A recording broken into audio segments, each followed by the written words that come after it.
What is going on, everybody? If y'all could really fast, just share this and like this video. We're live right now on YouTube and Rockfin. Once again. Let me just share this to Facebook. Go ahead and get the show on the road. Oh yeah. This story is crazy. I wasn't even about to do a live stream. I was gonna wait to do to live stream until tonight or this afternoon, excuse me, for our Rockfin show. And I'm like, what is this? People are crazy. Scary times, man. Scary times. As Joe Rogan always says. Or crazy times. What's up, Ruben? How you doing, man?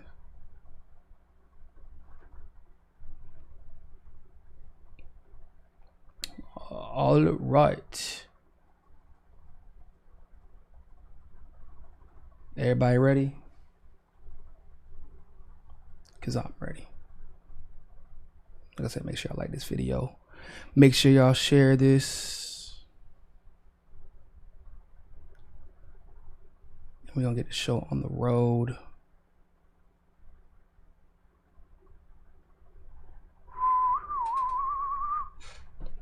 Awesome. Let's get it.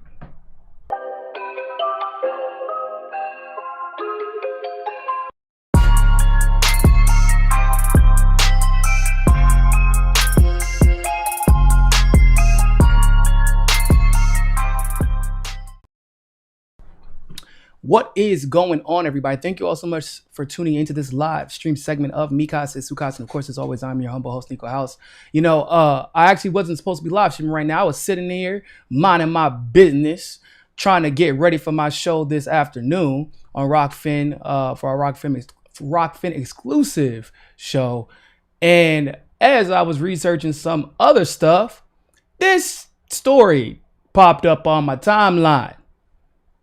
And I was like, bruh, this is crazy. If you would have told me like 6 years ago that the NSA was spying on, no. If you would have told me 6 years ago that NSA was spying on anybody, I'd be like, hell yeah, probably.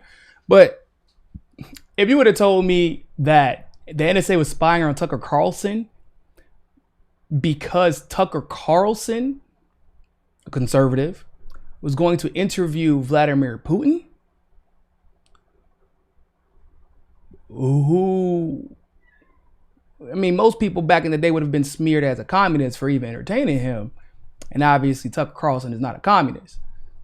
But, I mean, from all accounts, Tucker Carlson was just planning on doing some decent journalism for once, and the NSA was spying on him. And no one said anything about it. They were actually making excuses. Like, if you would have told me 6 years ago that this is going to be the case, I'd be like, man, shut your ass up. That's not going to happen. Why would Tucker Carlson even consider doing an interview with Vlad? But here we are. Here we are. And Tucker Carlson recounts Tucker Carlson, Jesus Christ, recounting of the story is even more wild. It's like something out of a goddamn movie, honestly. So let's go ahead and check a little bit about what he had to say. So he says here, last week, we told you that the Biden administration's largest intelligence gathering agency, the NSA, had been reading my private emails, even noting that out loud is weird. You know, Tucker's going into his storytelling mode. I respect it. I respect it. It's one of those segments we never thought we would have to do. Now, he goes on to say, late this spring, I contacted a couple of people I thought could get us an interview with Russian President Vladimir Putin. I told nobody I was doing this other than my executive producer, Justin Wells. I wasn't embarrassed about trying to interview Putin. He's obviously newsworthy. I'm an American citizen. I can interview anyone I want, and I plan to. And as much criticism as I have of Tucker Carlson, I can say pretty confidently, like, I have to give it to him. He is willing to interview anybody. That's true. He even had Andrew from Action for Assange on to just talk about what was going on with Julian Assange. So, you know, we've already seen him have on Tulsi. He's just that kind of person who seemingly just is not really scared to interview anybody. It's probably because, you know, Tucker is a slick talker. It's not like many people could trip him up even if they wanted to, unless you really, really knew your shit. So anyway, it goes on to say, but still in this case, I decided to keep it quiet. I figured that any publicity would rattle the Russians and make the interview less likely to happen, which is probably true. But the Biden administration found out anyway by reading my emails. I learned from a whistleblower at the NSA. I learned from a whistleblower at the NSA plan to leak of the Kremlin, a traitor for doing the bidding of a foreign adversary. And of course, I'm hardly the only person who's been accused of those things in the last several years. Yeah, Tucker, I'll be right there with you. We've seen this movie several times. Then he goes on to smear the Chinese government as if that's a whole different conversation. Chinese government has communist elements, but make no mistake about it, they still have a lot of oligarchical traits on their economic side as well. But that's where we're at right now.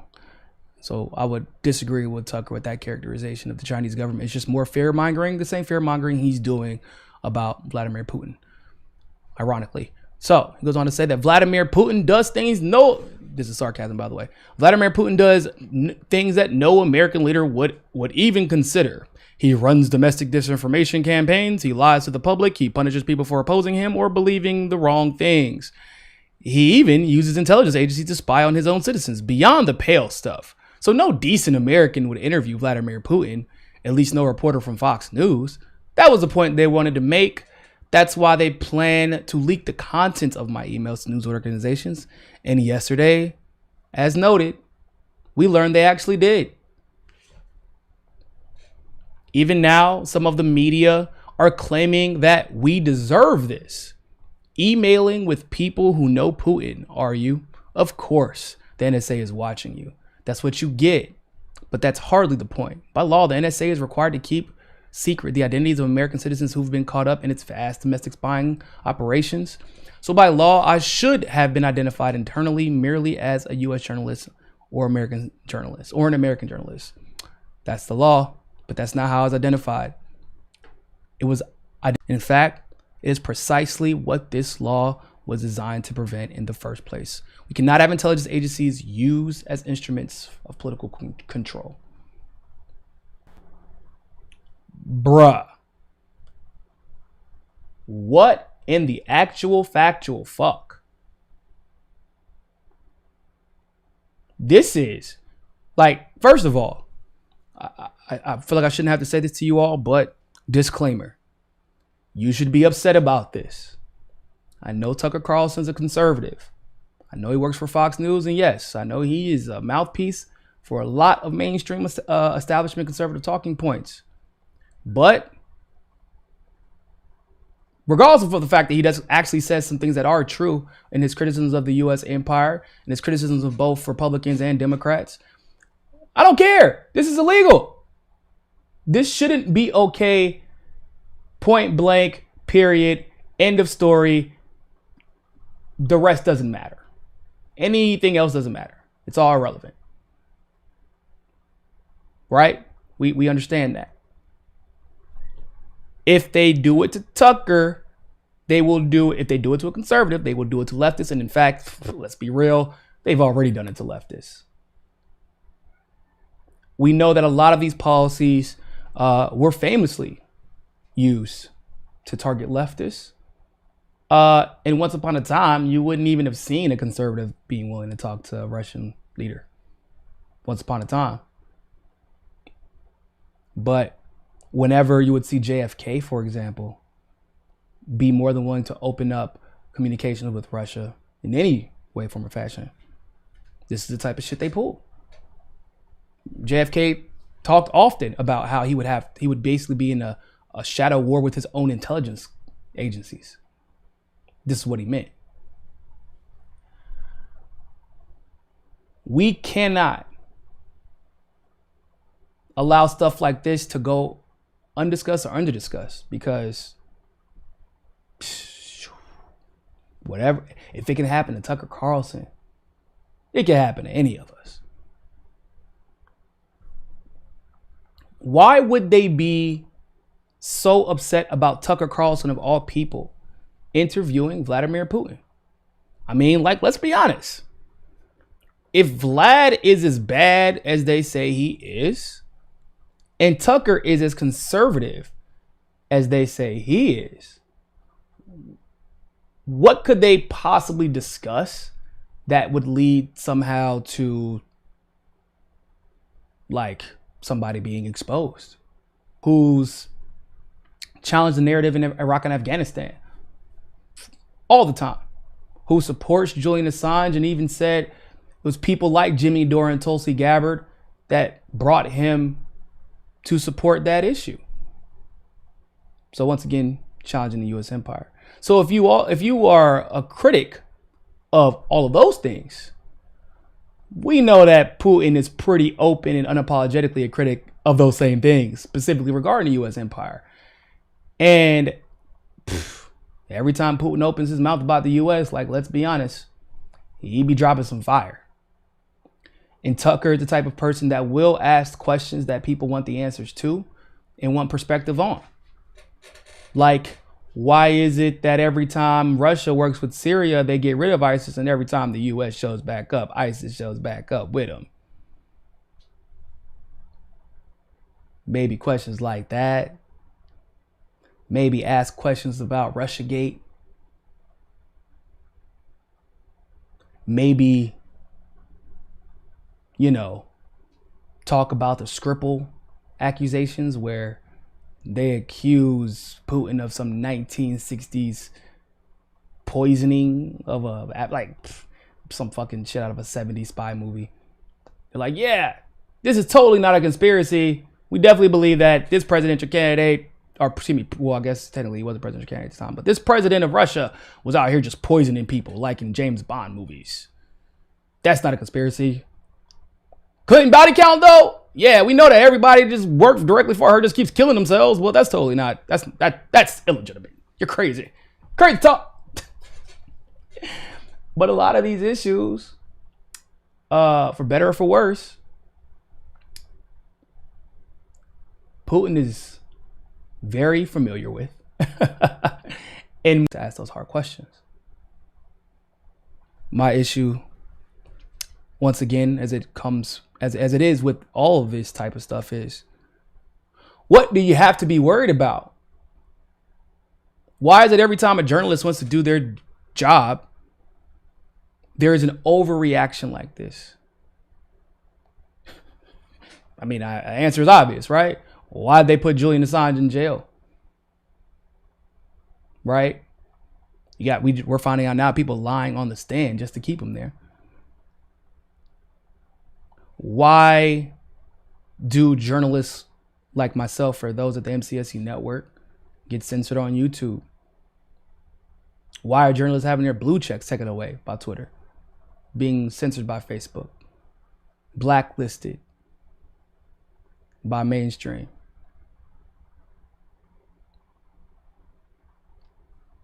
Why is Tucker Carlson being spied on by the NSA openly? I mean, like, bro, this man said that, I mean, it was clear the NSA had his emails. I mean, how else would they have gotten them?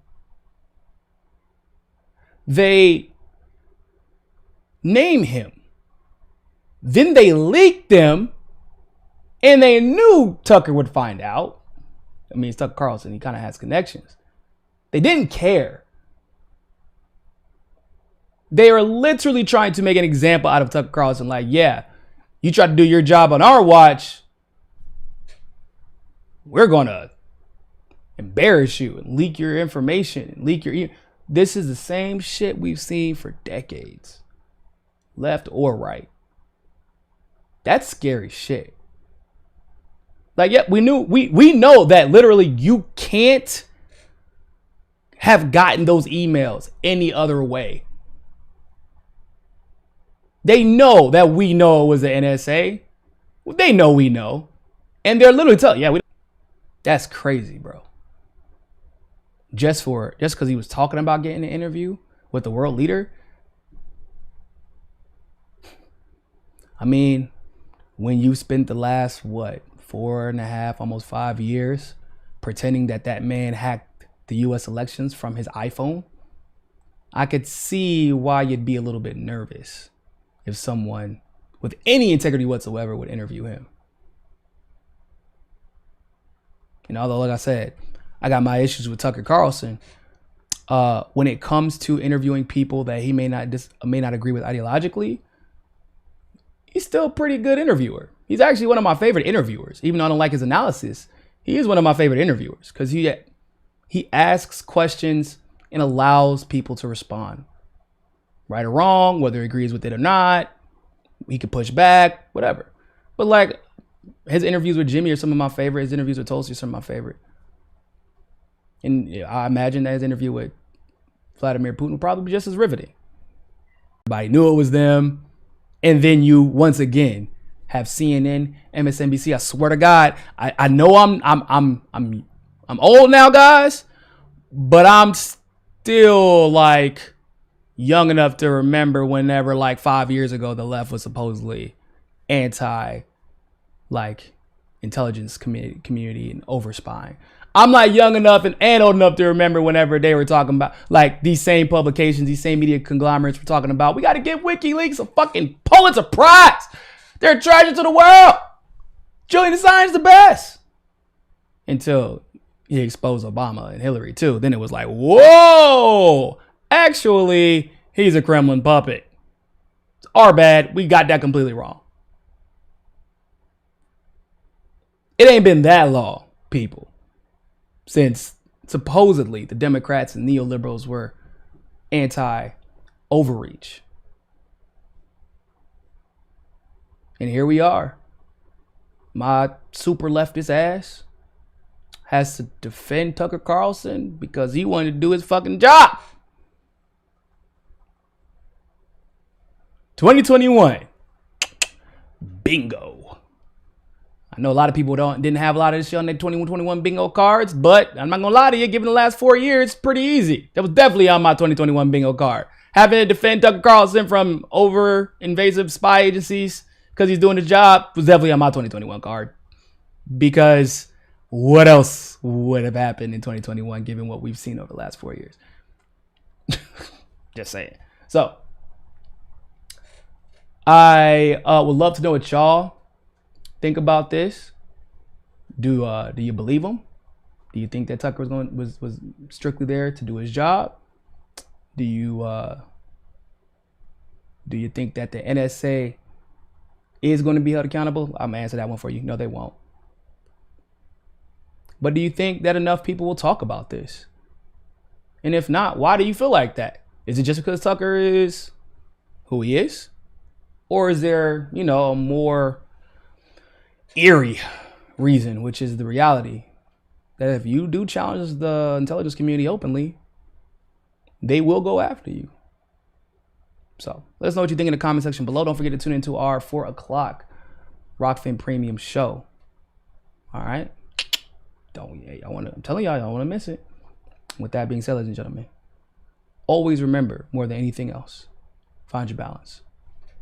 Peace.